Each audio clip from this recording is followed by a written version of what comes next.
បាទសួស្តីពុកម៉ែបងប្អូនអញ្ចឹងសម្រាប់ពុកម៉ែបងប្អូនដែលស្វែងរក inverter ប្រភេទ pure Sinvel ខ្នាតតូចណាងាយស្រួលចល័ត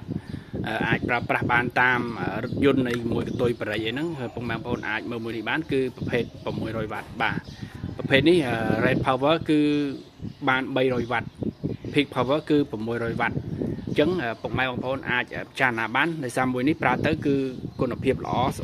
ភ្លើងចេញមកគឺច្រោះស្អាតល្អហើយមាន LED មានកម្រិតថ្មអីយើងមើលនៅលើនឹងបាន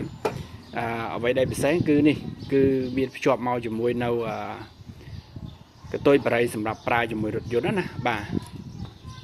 អញ្ចឹងពុកម៉ែបងប្អូនពេលដែលយើងបើកមកគឺវាអត់មានលឺសូរកង្ហាល់ភ្លាមទេគឺវាដំណើរការតតែក្តៅ inverter នេះទៅបានវាចាប់ផ្ដើមបក់កង្ហាល់លន់សូរអញ្ចឹងបើយើងប្រើក្នុងរថយន្តនេះគឺល្អមែនទែនបងប្អូនបើមានម៉ាស៊ីនត្រជាក់ឡានមានម៉ាស៊ីននេះទៀតគឺអេមបងប្អូនគឺវាអត់ក្តៅទេអញ្ចឹងវាអត់បក់កង្ហាល់ទេត្រជាក់រហូតបាទអញ្ចឹងបើពុកម៉ែបងប្អូនត្រូវការអាចធ្វើការតំណាក់តំណងបានបាទសូមអរគុណ